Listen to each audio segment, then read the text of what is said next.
আমার কাশিমপুর গ্রামবাসী বাবারা গভীর মনোযোগ, বিশেষ করে আজকে যেই জায়গার মধ্যে আপনি একত্রিত হতে পেরেছি, এই জায়গার মধ্যে অসংখ্য হক্কানি রব্বানি, বিশেষ করে বাবারা বন্ধুরা, নবীর নায়েবে রাসূল, এমনকি হিন্দুস্তান থেকে আমার ভাইরা, অসংখ্য মসজিদ মাদ্রাসার যিনি প্রতিষ্ঠাতা আলহাজ মাওলানা আব্দুস সাত্তার নূরী, আপনাদের এই জমিনের মধ্যে আজকে বিচরণ করেছেন, আপনারা ধন্য। এমনকি আমার ভাইরা, বাংলাদেশের মধ্যে উল্লেখযোগ্য অন্যতম একটা দরবার, বিশেষ করে ফেনীর জমিন থেকে সেই দুলালপুরি দরবারের আলা পীর সাহেব কেবলা আপনাদের আজকের এই মাহফিলের মধ্যে, এই জমিনের মধ্যে আগমন করছেন। আপনারা খুশি না বেজার? আমার দিকে তাকান, গভীর মনোযোগ, বিশেষ করে আমি যে আলোচ্য বিষয় নিয়েছি, ওয়ালা তাহিনু ওয়ালা তাহসানু ওয়া আনতুমুল আ'লাউনা ইন কুনতুম মুমিনিন।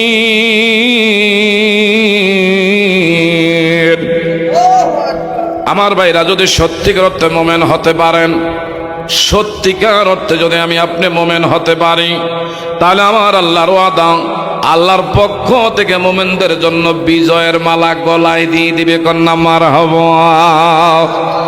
হ্যাঁ বাবা, তাইলে ওই ইতিহাস আপনি আমার জানার দরকার, অতীত ইতিহাস। আমি আপনি বাবারা বন্ধুরা, কোন কাফের বেঈমানদের কাছে আমাদের আকাবিররা মাথা নত করে নাই, কোন বেঈমানদের কাছে, নাস্তিকের কাছে, আমার বাবারা বন্ধুরা, কোরআন ও হাদিসের অপশক্তি বিদ্বেষীদের কাছে কোনদিনও আমাদের আকাবির গণেরা মাথা নত করে নাই। যেমন নাকি আর মুখের যুদ্ধে আমার ভাইরা বেঈমানের সংখ্যা ছিল, কাফেরদের সংখ্যা 60,000। কত হাজার? 60,000।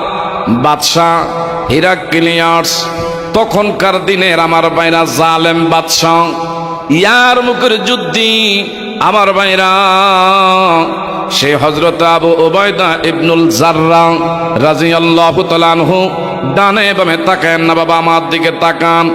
হযরতে সে আবু দার আমার বাবারা বন্ধুরা, আবু উবাইদা ইবনুল জাররাহ সিনাকে বাবারা বন্ধুরা ইয়ার মুখের যুদ্ধের সেনাপতির প্রধান বানিয়ে দিয়েছিলেন। একটু জোরে কোন সুবহানাল্লাহ। ওই আমার বাবারা বন্ধুরা, নবীর কলিজার টুকরা সাহাবায়ে কেরাম রিজওয়ানুল্লাহি তাআলা আলাইহিম আজমাইন, আমার ভাইরা কখনো বেঈমানদের কাছে, এমন সেই কাফেরদের কাছে মাথা নত জানু করতে শিখে নাই। এই শিক্ষা আমাদের জন্য রেখে গেছেন। কথা জোরে কোন ঠিক না ঠিক? বিশেষ করে আল্লাহ রাব্বুল আলামিন বলেন কোরআনুল কারীমের মধ্যে, কত চমৎকার ভাবে আমার আল্লাহ সুবহানাহু ওয়া তাআলা বলে, কুল জাআল হক ওয়া যাহাকাল বাতিল ইন্নাল বাতিলা কানা সাহুকা। সত্য যখন জমিনে প্রতিষ্ঠিত হবে, বাতিল আমনে এমনি বাবারা বন্ধুরা পরাজিত হবে, দুরবিত হবে। যেই জায়গার মধ্যে আলো হয়, এই জায়গার মধ্যে অন্ধকার থাকে না। কথা জোরে কোন ঠিক না ঠিক? বাবারা গভীর মনোযোগ, এই হকের জন্য, ন্যায়ের জন্য হযরতে আবু উবাইদা ইবনুল জাররাহ রাদিয়াল্লাহু তাআলা আনহুর নেতৃত্বে ইয়ারমুকের যুদ্ধের মধ্যে হঠাৎ করে ইনি বললেন, কে কোথায় রে? বেঈমানদের সাথে হকের লড়াই হবে।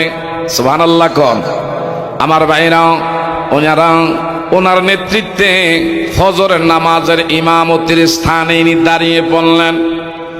ফজরের নামাজের ইমামতি ওনার নেতৃত্বে নামাজ যখন আদায় করে ডানে বামে সালাম ফিরাইলেন, হঠাৎ করে দেখতে পায় পিছন দিক দিয়ে শত্রুপক্ষ ভারী অস্ত্র শস্ত্র নিয়ে, একজন দুইজন নয়, 60,000 অস্ত্রধারীরা আমার ভাইরা সকলের পিছনে গিরন দিয়ে এইভাবে দাঁড়িয়ে আছে। হঠাৎ করে বেঈমানের বাচ্চারা ডাক দিয়া কয়, ও মুসলমানের, তোমাদেরকে বলি, তোমরা নাকি বিশেষ করে আল্লাহর জন্য জীবন দিয়া শহীদ হও। আসো, কে পারবে আমাদের সঙ্গে মোকাবেলা করতে? তোমরা নাকি আল্লাহর রাস্তায় জীবন দিলে শহীদ হও। একটু টিটকারির ছলে কথা বলে, মস্কারার ছলে কথাগুলো বলে। কিন্তু আমার ভাইরা, হযরতে আবু উবাইদা ইবনুল জাররাহ রাদিয়াল্লাহু তাআলা আনহু, ইনি তো নবীর কেমন আশেক, কেমন আমার ভাইরা ইমানদার। ইনার শরীরের মধ্যে আর সহ্য করতে পারলেন না। হঠাৎ করে মজলিসের মধ্যে বললেন, এই মজলিসের মধ্যে এমন কি আছো তাদের 60,000 বেঈমানের বাচ্চাদেরকে তাড়াইয়া দিতে পারো, এদেরকে বিশেষ করে ধাওয়া দিতে পারো? হঠাৎ করে আমার বাবারা, বন্ধুরা, খালিদ ইবনে ওয়ালিদ রাদিয়াল্লাহু তাআলা আনহু, সুবহানাল্লাহ কোন, হযরতে খালিদ ইবনে ওয়ালিদ ইনি দাঁড়ায়া বললেন, লাব্বাইক, আমি তৈয়ার আছি। বলল, এরা তো হইল সংখ্যায় 60,000। আল্লাহু আকবার কোন। আবার দ্বিতীয় আরেকজনের দাঁড়ায়া বললেন লাব্বাইক, তৃতীয় আরেকজন বললেন লাব্বাইক। 60,000 বেঈমানের বাচ্চাদেরকে আমরা তাড়াইয়া দিতে সক্ষম আছি। এইভাবে কয়েকজন দাঁড়ানোর পরে হযরতে আবু উবাইদা ইবনুল জাররাহ রাদিয়াল্লাহু তাআলা আনহু বললেন, প্রথম যিনি দাঁড়াইছেন, ও খালিদ ইবনে ওয়ালিদ, আপনি দয়া করে একটু দাঁড়াইলে আমি খুশি হব। খালিদ ইবনে ওয়ালিদ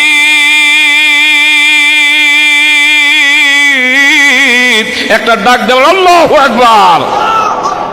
আর দেরি করি নাই, খালিদ ইবনে ওয়ালিদ বলে, ও আমিরুল মুমিনিন, আপনি আমারে অনুমতি দেন, 60,000 রে আমি একাই খেদায়া দিতে পারি। একটু জোরে বলা যাবে নি মারহাবা? নবীর চরণেতে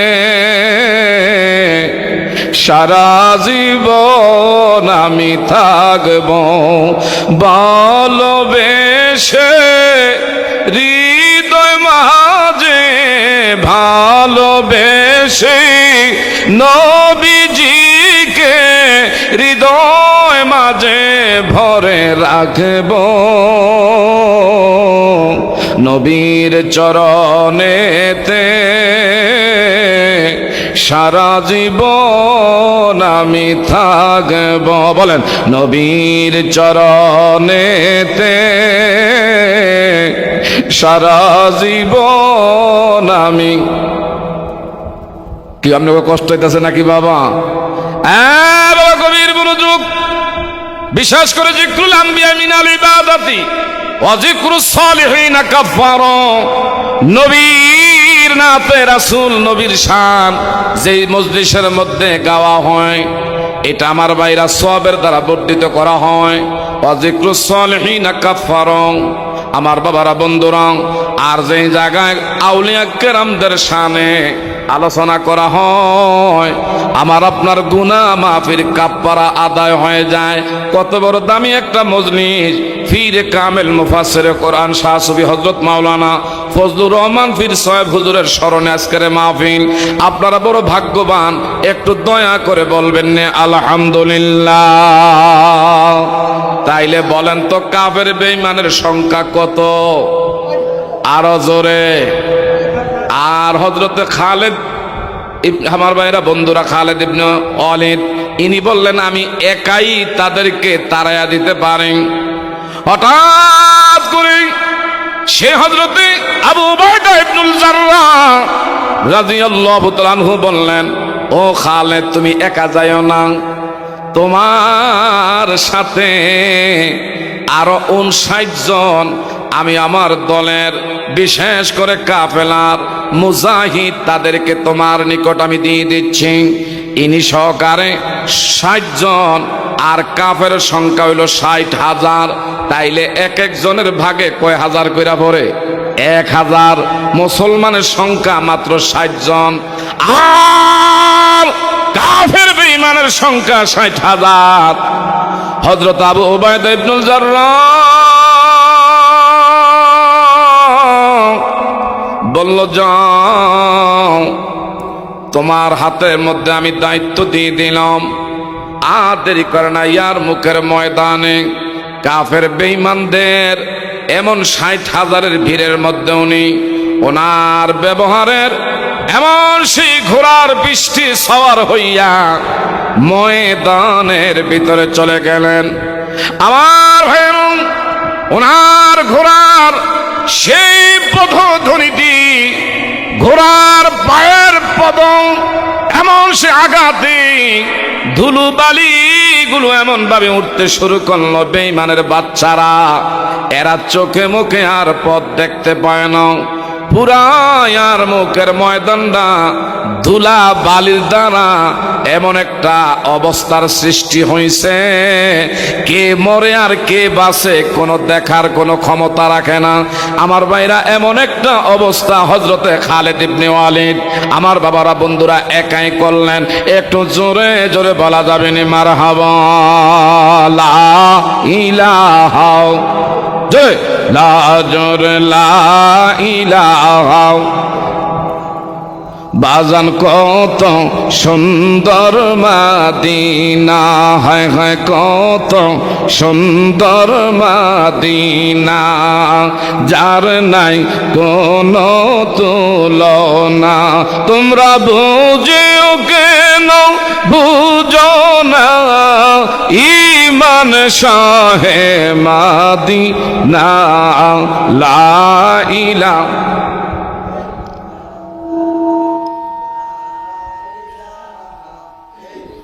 লা ইলাহা ইল্লাল্লাহু মুহাম্মাদুর রাসূলুল্লাহ, বলেন সাল্লাল্লাহু আলাইহি ওয়াসাল্লাম।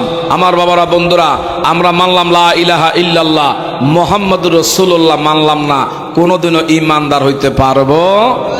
আমার ভাইরা, তাওহীদ মানলাম, রিসালাত যারা মানবে না সে নামাজ রোজা করতে পারবে, কপালে কালো দাগ লাগাইতে পারবে। নবী মানার নাম হইল ঈমান। কথা জোরে বলেন, ঠিক না বা ঠিক? যার ভিতরে নবী নাই, তার ভিতরে দিন নাই, নামাজ নাই, রোজা নাই, হজ নাই, যাকাত নাই, দিলা নাই, কুলুব নাই, কিচ্ছু বলতে কিচ্ছু নাই।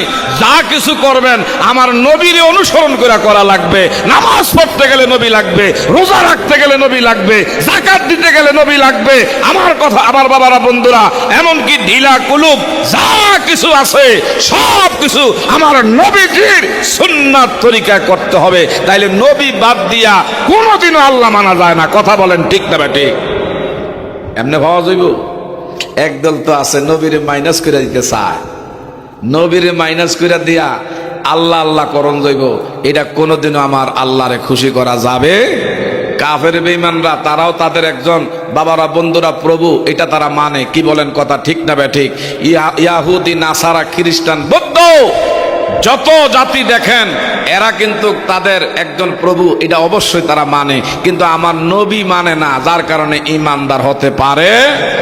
একদল মুসলমানের নামদারি মুসলমান, হাকিকতে মুনাফিক। আমার ভাইরা, আমার নবীর শান ও মান আজমতের কথা বললে শরীরের মধ্যে অ্যালার্জি, চুলকানির ভাব শুরু হয়ে যায়। কথা জোরে কোন, ঠিক না ঠিক? আমাবস্যার রাত্রির মতন ঘোর অন্ধকার কালো হয়ে যায়, সব শুনে সব মানে, নবীর বেলায় গিয়ে যায়। সত্যিকার অর্থে এই লোকটা কোনোদিনও ঈমানদার হতে পারে নাই। আলালা ঈমান আল্লাহ মুহাব্বাত আল্লাহ, নবী মানার নাম হলো একমাত্র ঈমান। কথা জোরে কোন, ঠিক না ঠিক? আমরা কি ওই নবী চাই কি চাই না? আর জোরে কোন, নবী চাই কি চাই না? আল্লাহ যেন আমাদেরকে কবুল করে, বলেন আমিন। বাবারা, আমার বন্ধু, আপনাদের সন্তান মাওলানা নজরুল ইসলাম, আপনাদের সন্তান। যদিও এই গ্রামে আমি ওই যে সামনের যে আপনাদের এলাকার দরবার, ওইখানে আসছিলাম, আমার বহু বছর আগে খেয়াল আছে, কিন্তু এখানে কখনো আসি নাই। কিন্তু যা হোক, বর্তমানে বক্তার একটু মাইকটা ভালো হইলে আলোচনা করতে ভালো লাগে। কি বলেন, কথা ঠিক না ঠিক? আমি আলোচনা করি ইন্ডিয়া, এটা আওয়াজটা আরেক দিকে, কেন কেন ফ্যান ফ্যান এরকম করলে তোর আওয়াজ আলোচককারে আলোচনা করার ইমেজ থাকে না। কথা জোরে কর, ঠিক না ঠিক?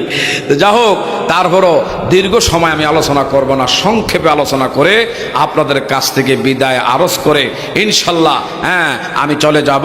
আপনাদের জন্য আমি দোয়া করব, আল্লাহ পাক যেন আমাদের আশা বসা আখেরাতের একমাত্র নাজাতের আল্লাহ পাক টিকিট হিসাবে কবুল করে দেয়। সবাই বলি আমিন। আর একটু জোরে কোন আমিন। তাইলে কাফেরের সংখ্যা 60,000, মুসলমানের সংখ্যা 60 জন। কয়জন? এক একজনের ভাগে কয়জন করে পড়ে? যদি সত্যিকার অর্থে আমরা ওই মোমেন্ট হতে পারি, আজকে কেন ফিলিস্তিনের জমিনে বাবারা বন্ধুরা আজকে মার খায়, ফিলিস্তিনবাসীরা আজকে মার খায়, কিছু কিছু মুসলিম অধ্যুষিত এই যে পার্শ্ববর্তী অনেক দেশ আছে একেবারে লাজবাব, এরা বিশেষ করে আমার বাবারা বন্ধুরা আজকে তারা কোনো জবাব দেয় না। এরা মনে করে যে এটা ফিলিস্তিনের উপরে ঝামেলা, আমরা কি আর এটার মধ্যে যাবো? কথা জোরে কোন, ঠিক না ঠিক? আমাদের প্রধান সেই মুসলিম কান্ট্রি, আমাদের সেই বিশেষ করে আমার বাবারা বন্ধুরা সৌদি আরব সরকার কিছুই বলে নাই, বললে মনে করে যে এর ক্ষমতা নাকি চলে যায় কিনা। কথা জোরে কোন, ঠিক না ঠিক? আজকে ইরান যদিও তাদের সাথে আমাদের ফেরকার মতভেদ আছে, এরা যদিও শিয়া, তারপরেও মুসলমানের পক্ষে ইরান যেভাবে আজকে বাবারা বন্ধুরা ইসরায়েলকে ধরছে, আমার মনে হয় যদি এইভাবে বেশি না ভালো করে 48 ঘন্টা যদি ভালো করে সময় দেওয়া যায়, ইসরায়েল পৃথিবীর মানচিত্রের মধ্যে থাকবে না। কথা বলে কোন, ঠিক না ঠিক? কিন্তু কিছু কিছু মুসলিম দেশ আমেরিকার সাথে যোগ সাজস করে আজকে বাবারা বন্ধুরা ইসরায়েলের পক্ষ অবলম্বন করছে। মুসলমানদের আজকে মাথায় আজকে বাবারা বন্ধুরা বোমা নিক্ষেপ করে, একটু গায়ের মধ্যে মাথার মধ্যে লাগে না। কথা জোরে কোন, ঠিক না ঠিক? এগুলা আসলে মুসলমান না, এগুলা হলো একমাত্র আমার বাবারা বন্ধুরা এজিদি মার্কা মুসলমান, হুসাইনি মার্কা না। কথা জোরে কোন, ঠিক না ঠিক? গভীর মনোযোগ বলতেছিলাম, ওই শেখ খালিদ ইবনে ওয়ালিদ ইনি আমার ভাইরা 60,000-এর মোকাবেলায় সে হাতের মধ্যে তলোয়ার নিয়ে এইভাবে কাফেরদের মোকাবেলা যুদ্ধ করতে করতে সকালে গেছেন। আসরের পরে গিয়া যুদ্ধ যখন বিরতি হয়ে গেছে, সমাপ্ত হল, হযরত আবু উবাইদা ইবনে জাররাহ ইনি মনে মনে ভাবলেন, হায় রে, মাত্র 60 জন আমার সাথী সঙ্গী, মাত্র 60 জন মুজাহিদ, আর এরা সংখ্যা হলো 60,000। একটা লোক মনে হয় বেঁচে নাই। ইনি গেছেন আর মুখের ওই ময়দানে গিয়া খোঁজ করতে লাগলেন, গিয়া দেখতেছে রক্তের বন্যা বইতেছে, রক্তের বন্যা ময়দানে। হঠাৎ করে কয়, আমার কাফেলার মনে একটা লোক বেঁচে নাই। এক পর্যায় দূর থেকে দেখি হযরতে খালিদ ইবনে ওয়ালিদ ইনি আমার ভাইরা বীর দর্পে এইভাবে দাঁড়ায় আছে। হযরত আবু উবাইদা ইবনুল জাররাহ ডাক দিলেন, রে খালিদ, আমি তো ভাবছি তুমি মনে হয় শহীদ হয়ে গেছো, তোমার সঙ্গের সাথী তাদের কি হালত? বলল, আমিরুল মুমিনিন, আল্লাহু আকবার কর, ও আমিরুল মুমিনিন, এমন এমন বিষয়, বিশেষ কইরা আমাদের মাত্র 6 জন থেকে 7 জন এই কাফেলার তারা আল্লাহ রাস্তায় জীবন দিয়ে শহীদ হয়ে গেছে। বলল, মাত্র 7 জন শহীদ হইল, আর এত রক্তের বন্যা ময়দানের মধ্যে এরা কারণ বেঈমানের বাচ্চারা, এরা 3 ভাগের 1 ভাগ। বিশেষ করে আজকের ইয়ারমুকের ময়দানে তারা কচু যেমনে ফোসায়, এইভাবে তাদেরকে কচুর মতন আমি ফোসাইয়া জাহান্নামের মধ্যে নিক্ষেপ করে দিয়েছি। সর্বশেষ তারা যা কিছু ছিল তারা জান বাঁচায়া ময়দান ছেড়ে পলাইছে। একটু জোরে জোরে কন্যা মারহাবা। বলল, এটা কেমন কইরা রে, এটা কেমন কইরা? মাত্র আমাদের সঙ্গী 7 জন শহীদ হইল, আর 60,000-এর মধ্যে 3 ভাগের 1 ভাগ তারা জাহান্নামে গেল কেমনে? বলল, আপনি আমার নবীজির পাক জবান থেকে কি শোনেন নাই? যেই লোকটা ইমানদার, এই লোকটা হলো জিন্দা, মোমেন ব্যক্তি জিন্দা, আর কাফের বেঈমান তারা, তাদের অন্তরে ঈমান নাই, তারা বেঁচে থেকেও তারা হইল মুর্দা। তারা কি? তাইলে 60,000 মুর্দার সামনে জিন্দা একটা লোক যুদ্ধ করতে কোনো সমস্যা আছে? কি বলেন, কথা ঠিক না ব্যাঠিক? এই এলাকার গোরস্থানে কত মাইয়ের ব্যক্তি, আমার বাবারা বন্ধুরা, জিন্দা একটা মানুষ দাঁড়াইয়া সালাম দেয়, দোয়া করে। কোন আওয়াজ আছে কবরের থেকে? কিছু আওয়াজ পাওয়া যায় না। এ বাবারা, তদ্রুপ খালিদ ইবনে ওয়ালিদ বলল, আল্লাহর গোলাম, কাফের বেঈমানের বাচ্চারা তারা হইল মুর্দা, ইমানদার যারা মোমেন ব্যক্তি তারা হলো একমাত্র জিন্দা। একটু জোরে বলেন না সুবহানাল্লাহ। আমি মুর্দাদের সঙ্গী 60,000 কেন, 1 লক্ষ সৈনিক যদি আমার সামনে আজকে দাঁড়াইতো, একটা লোক দাঁড়াইয়া এই জায়গার মধ্যে তারা অস্ত্র ধরার মতন ক্ষমতা পাইতো না। বলেন তো, এইটা কি অস্ত্রের দ্বারা হয়েছে না ইমানের বলে হয়েছে? ইমানের বলে। কথা জোরে কোন ঠিক না ব্যাঠিক? আজ যদি আমার ভাইরা সত্যিকার অর্থে ইমানদার হন, কোন বেঈমানের বাচ্চারা মুসলমানের দিকে বাঁকা চোখে দূরের কথা, রক্ত চক্ষু লাল কইরা তাকাইবার ক্ষমতা পাইতো না। ঠিক না ব্যাঠিক? গভীর মনোযোগ বাবা। সেই যুদ্ধের মধ্যে খালিদ ইবনে ওয়ালিদের বীরত্বপনা দেখে আল্লাহ পাক সই কইরা দিছে। যখন এই যুদ্ধ মুসলমানরা আমরা জয় পাইলাম, হঠাৎ কইরা বাকি যেই লোকগুলো হিরাক্লিয়াসের কাছে গেলেন, এরা মাইর খাইয়া হাতের মধ্যে ব্যথা, এমন মুখের মধ্যে জখম, বিভিন্ন আমার বাইরা অঙ্গ প্রত্যঙ্গের মধ্যে কাটা সেরা। বাদশা দেখে কই, এইকা তোদের অবস্থা, তোদেরকে এত খাওয়াই এত পড়াই, তোদের পিছনে এত অর্থ ব্যয় করলাম, আজকে কেন তোদের এই পরিণতি? বলল, বাদশাহ মহোদয়, আপনি তো হুকুম দেন, মাঠের খবর আপনি জানেন না। কয় কি? কয় একটা লোক, এই লোকটার কাছে আমরা 60,000 আপনার সৈন্য সামন্ত পরাজয় বরণ করতে বাধ্য হয়েছি। বলল, বলস কি? একজনের কাছে তোরা কেমনে দরসাই হইলি? বলল, দেখলাম লোকটা যখন তরবারি উপরের দিকে উঠায়, আর দেখতে পাই 60,000 যেন তরবারি আমাদের উপরে কে যেন চালায়। আরো ধরে কোন আল্লাহু আকবার। সে আমার আল্লাহ আছে না নাই? আরো ধরে কোন সে আমার আল্লাহ আছে না নাই? সে আল্লাহ কাছে না দূরে। ওয়া নাহনু আকরাবু ইলাইহি মিন হাবলিল ওয়ারিদ। আল্লাহ পাক বলে, বান্দারে, যে শাহরগের উপরে মাথা নির্ভর করে তার স্বামী তোমার নিকটবর্তী। ওয়া হুয়া মাকুম আইনামা কুনতুম। বান্দা, তোমরা যেখানে আমার আল্লাহ আছে সেখানে। কথা জোরে বলেন ঠিক না ব্যাঠিক? সে আমার আল্লাহ আমার আপনার কাছে না দূরে? আরো জোরে কোন কাছে না দূরে? গভীর মনোযোগ বাবা। বাদশাহ হিরাক্লিয়াস বলল, তাইলে এই বীরত্বপনা যেই লোকটার মাঝে, এরে তো অবশ্য আমার এখানে আনা দরকার।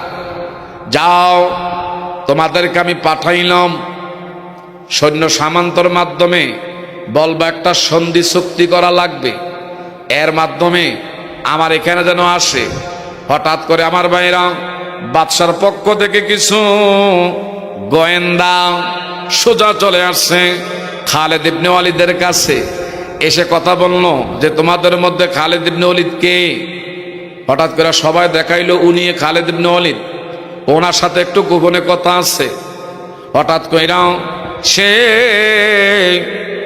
আমাদের মুসলমানের পক্ষে আবু উবাইদা ইবনুল জাররাহ, যিনি প্রধান সেনাপতি, ইনি বলল সেনাপতির প্রধানের সঙ্গে কথা না বইলা আমার একজন কর্মীর সঙ্গে কথা বলতেছে, মতলব ভালো না, নিশ্চয় কূট কৌশল কইরা খালিদ ইবনে ওলীদকে নিয়ে দুনিয়া থেকে বিদায় করে দিবে। বলল তোমরা কথা যদি বলতে হয় আমার সাথে কথা বলো। ও আমরা আসছি বাদশার পক্ষ থেকে। কেন? সন্ধি চুক্তি করার জন্য। আমাদের বাদশা চায় সমঝোতা, যুদ্ধ বিগ্রহ চায় না। হযরত আবু বকর ইবনুল জাররাহ বলল যদি এইটা চায় যাও, আমি রাজি আছি। খালিদ ইবনে ওলীদ বলে, ও আমিরুল মুমিনিন, আপনার ভয়ের কোনো কারণ নাই, চিন্তার কারণ নাই, আমি একাই যাবো। কয় না, তোমার একা দিতে পারি না, তোমার সাথে আরো 99 জন, 100 জনে বাদশার সঙ্গে কথা বলবা। আমার ভাইরাও বলল কেন আমি একাই যাইতে পারি? সুবহানাল্লাহ। কোন মুসলমান কেমন ইমানের পাওয়ার, কেমন ইমানের বলে বলিয়ান ছিল সেই মুসলমান আজকে আমি আপনি মার খাওয়ার জাতিতে পরিণত হয়ে গেছি। শুধু একটাই মাত্র কারণ, আমাদের ভিতরে ঐক্য নাই, আমাদের ভিতরে বাবারা বন্ধুরা সেই ইমান নাই। আমরা ফার্স্ট ইয়ার কাছে ইমান বিক্রি করে ফেলি। কথা কোন ঠিক না বে ঠিক? আমরা বিশেষ কইরা কিছু স্বার্থের জন্য ইমানকে আমি আপনি বিক্রি করে ফেলি। ইমান কিন্তু সাধারণ জিনিস নয়। আমান্না বিল্লাহ, আল্লাহর উপরে খালি কইলে ইমান আমার আপনার আনা হয় না। আমার আল্লাহ পাক বলে যতক্ষণ পর্যন্ত আমার বন্ধুর উপরে ইমান না আনবা তোমরা কোনোদিনও পরিপূর্ণ মুমিন হতে পারবা না। একটু জোরে জোরে বলেন না মারহাবা। ও প্রিয় হাবিব, পাগলের রাখছ কেন দূরে? ও প্রিয় হাবিব, পাগলের রাখছ কেন দূরে? অসকরণী পাগল ছিল, জুব্বা দিলা তারে। ঠিক না ঠিক? অসকরণী পাগল ছিল, জুব্বা দিলা তারে। আমরাও পাগল কিছুই চাই না, চাইছি তোমারে। ও প্রিয় হাবিব, পাগলের রাখছ কেন দূরে? ও প্রিয় হাবিব, আশেকদেরকে রাখছ কেন দূরে? হাবশি বেলাল পাগল ছিল। ঠিক না ঠিক? হাবশি বেলাল পাগল ছিল, হাবশি বেলাল পাগল হইয়া পাইল নবীরে। ওই বেলালের মতো পাগল আমরার বানাও রে। ও প্রিয় হাবিব, পাগলের রাখছ কেন দূরে? ও প্রিয় হাবিব, আশেকদেরকে রাখছ কেন দূরে? সালমান ফার্সি পাগল হইয়া পাইল নবীরে। সালমান আনা আহলে বায়াত বংশ তাহারে। ও প্রিয় হাবিব, পাগলের রাখছ কেন দূরে? একটু আওয়াজ দিয়া বলবেন নি মারহাবা। যাই হোক, অনেক লোকে আপনারা হইছেন। আর অন্যান্য দিনের তুলনায় আকাশটা যে আজকা আল্লাহ পাক আমাদের অনুকূলে আল্লাহ পাক দান করছেন, একটু শুকরিয়া তান বলি আলহামদুলিল্লাহ। নাইলে এই বিগত কয়েক রাত্র দিন বৃষ্টি আর বৃষ্টি। আজকা আল্লাহর অলির একমাত্র বাবারা বন্ধুরা নেগায় আল্লাহ পাক আমাদের জন্য সহজ করে দিচ্ছেন।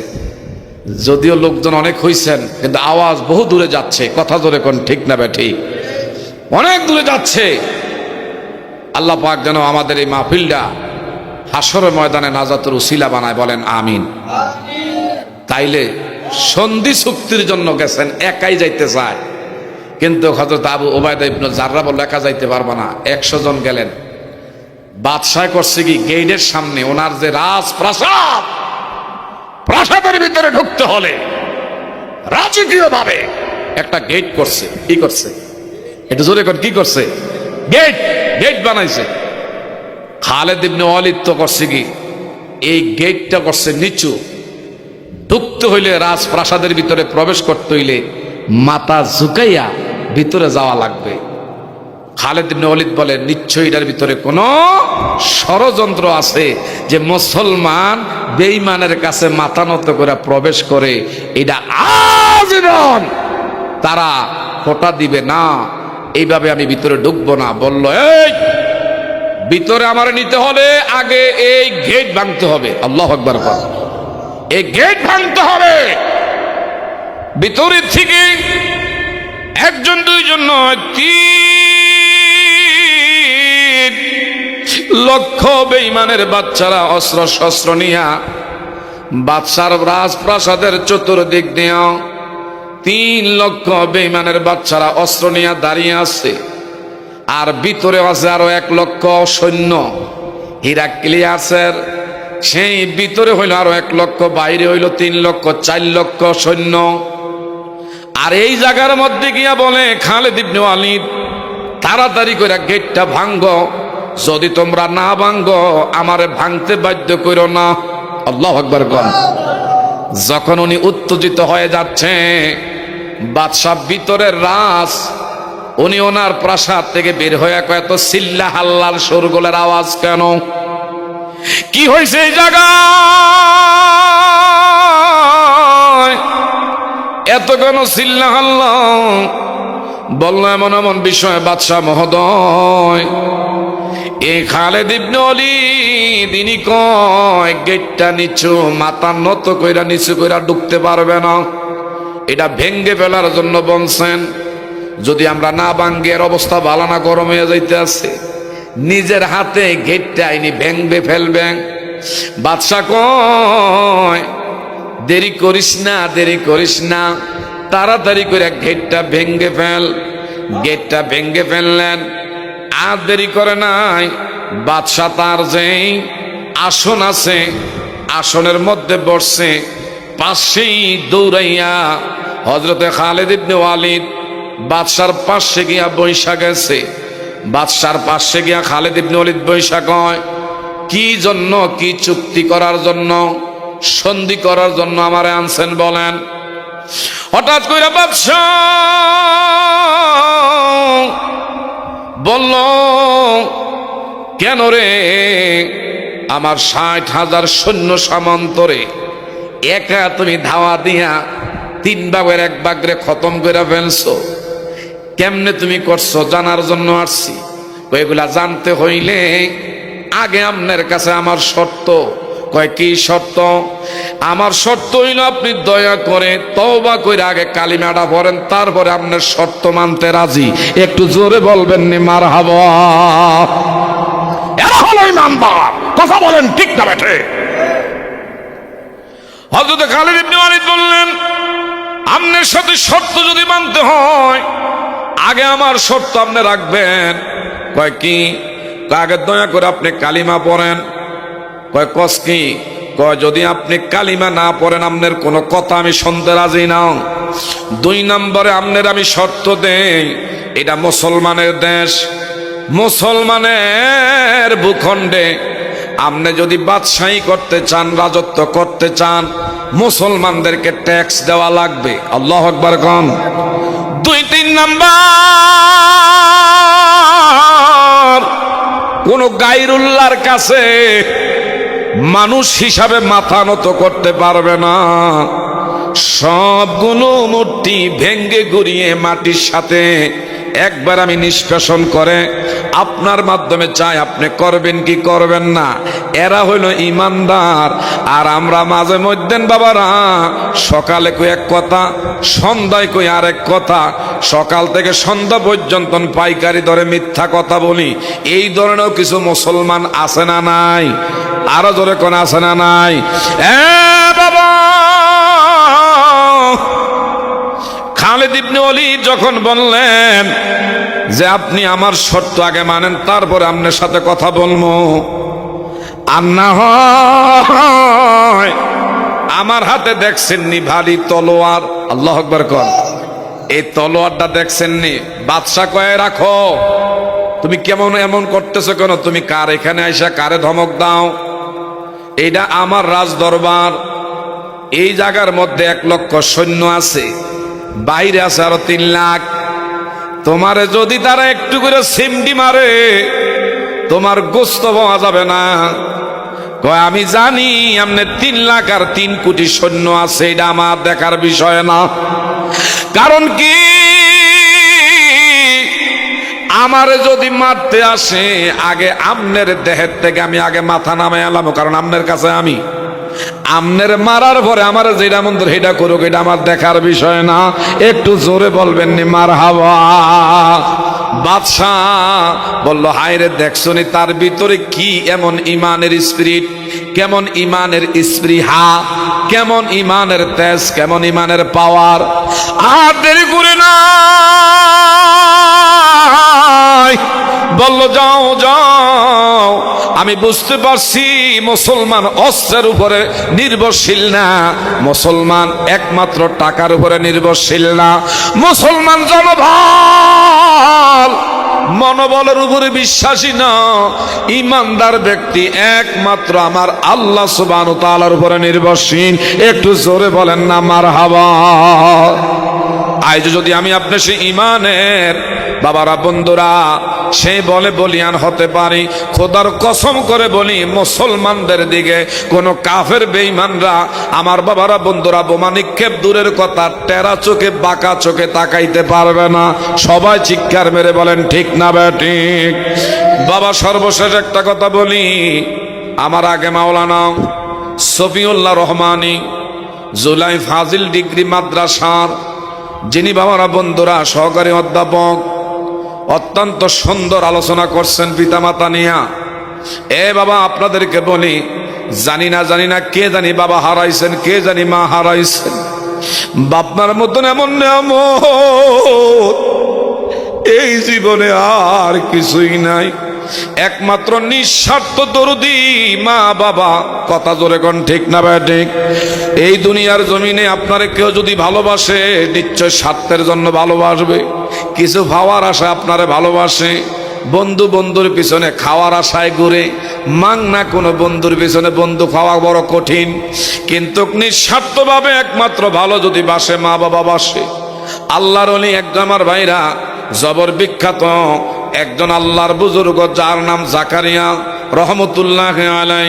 ওনার একটা কিতাবের মধ্যে দেখলাম আমার ভাইরা ছেলে মা দুঃখিনী গর্ভে ধারণ করছে, হঠাৎ করে ছেলে হওয়ার পরে তার বাবা মারা গেছে, এই ছেলেটারে তিলে তিলে না খাইয়া বড় করছে, এরপরে লেখাপড়া করাইয়া মানুষ করছে। হঠাৎ কইরা এই ছেলেটা একটা মেয়ের ফান্দে পড়ছে, অথচ ছোট্টকালে তারে মা দেখা জীবন জৈবন শেষ করছে।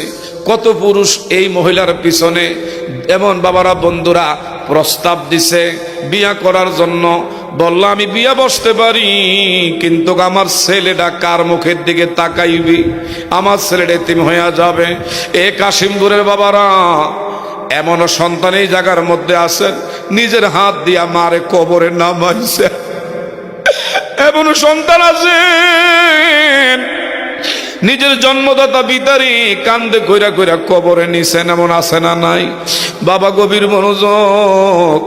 ওই মা সন্তানের মুখের দিকে তাকায়া জীবন জৈবন শেষ করছে, দ্বিতীয় বিয়া বসে নাই।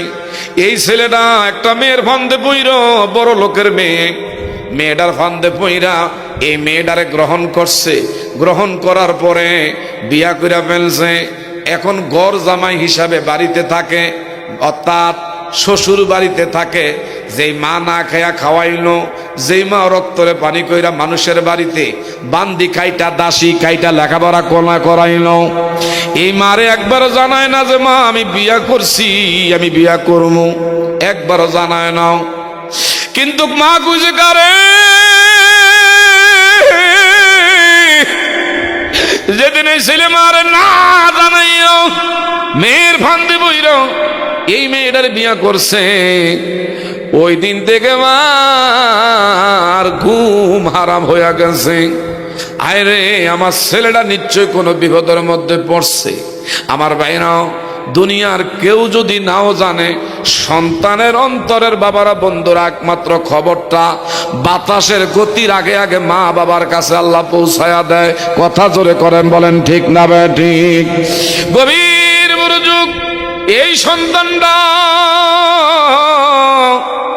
বউয়ের কথা শুই না, বউয়ের কথা শুই না, এইভাবে শ্বশুর বাড়িতে ঘর জামাই থাকে। এইভাবে 2 বছর 3 বছর মারে একবারও দেখতে আয় না। হঠাৎ করে দেখেন তার বাবা অসুস্থ ছিল। এই বাবা টাকা পয়সা সব কিছু চিকিৎসা বাবদ বাড়িঘর বিক্রি করে শেষ। মা অসুস্থ হয়ে পড়ছে, বৃদ্ধ মানুষ। এ মা হঠাৎ করে নিজের চিকিৎসা বাবদ যে বিটে বাড়ি তার বাবায় রাইখা গেছে, এই বিটে বাড়িটা বিক্রি কইরা চিকিৎসা করছে। মার রোগ ভালো হয় না। হঠাৎ করে মা এই তার বাবার বিটে বাড়িতে আর থাকতে পারল না। আরেকজনের বাড়িতে একটা মাসাই পাইতা ডেরা ঘর বানায়া থাকে। এই ছেলেটা 7 বছর বউর বাড়ি বউর আনন্দ দেয়, বউর লগে আনন্দ করে, শ্বশুর বাড়ির লোকজনদেরকে আনন্দ দেয়। কিন্তু যেই মা না খায়া খাওয়াইল, মার খবর একবারও নিল না। এমন কুলাঙ্গার সন্তান মাঝে মধ্যে দেখা যায় কি যায় না? আমার ভাইরা, হঠাৎ করে ছেলেটারে আমার আল্লাহ কঠিন পরীক্ষার মধ্যে ফেলছে। কারণ মা যদি অন্তরে থেকে কষ্ট পাইয়া একটু বলে, আমার আল্লাহর আরশে আজিম কাঁপতে থাকে। আমার আল্লাহর বরদাস্ত করে নাই। হঠাৎ করে শ্বশুর বাড়িতে থাকতেছে, বউয়ের কথায় কামায় রুজি করে খাওয়ায়, সবাই খায়। কিন্তু যেই মা গর্বে নিল, মারে কোনোদিন এক বেলা খাবার খাওয়াইল না। এই ছেলেটারে হঠাৎ করে আল্লাহ এমন রোগ দিছে, তার যৌবনের মধ্যে পোকা ধরছে, পোকা। তার যৌবন শক্তি নাই। এখন আর বউর কাছে ভালো লাগে না, এখন আর শ্বশুর বাড়ির লোকজনদের কাছে ভালো না। বউ দূর দূর কয়, তোমার মতন কলা গাছের লগে থাইকা লাভ নাই, দয়া করে আমার বাপের বাড়ি ছাড়, আর না হয় ফিসা দিয়া বাইরে বাড়ির থেকে তারামু। এখন এমন রোগ হইছে, এই রোগের আমার বাইরা চিকিৎসা এখন আর শ্বশুর বাড়ির লোকরা করে না। মনে পড়ছে, আইরি আমি আমার কেউ কষ্ট নাকি আপনাকে সেরা দেবো পেশা হুজুর পড়তেছে ইনশাল্লাহ। ভারতের থেকে আজকে এমন একজন বক্তা আসছেন, সিনিয়র বাংলাদেশের সুলতানুল আজিম, বাংলা ভারতের, যিনি বাবারা বন্ধুর অসংখ্য দিনী প্রতিষ্ঠানের প্রতিষ্ঠাতা আব্দুস সাত্তার নুরি, উনি আলোচনা করবেন। তারপরে পীর সাহেব হুজুর আপনাদেরকে নিয়ে একটু তালিম দিয়ে মুনাজাত করবে ইনশাল্লাহ। আমরা কি ওই পর্যন্ত থাকতে চাই কি চাই না? মাশাল্লাহ, সবাই কোন আমিন। বাবা গভীর মনোযোগ। মা বাবারে কষ্ট দিলে এই জীবনে সন্তানের কোনোদিনও রুজি রোজগারে বরকত হয় না। মা বাবার মনে কষ্ট দিয়া, দুঃখের দাগ লাগাইয়া কোনোদিনও সংসারের মধ্যে শান্তির আশা করতে পারেন না। আর যদি মা বাবারে খাওয়াইয়া পড়াইয়া সন্তান কামাই যদি কম করে, বরকত আল্লাহ বাড়াইয়া দেয়। ঠিক না ঠিক? বাবা ওই ছেলেটা 7 বছর পরে তার যৌবন শেষ, এমন রোগ আল্লাহ দিয়া দিছে।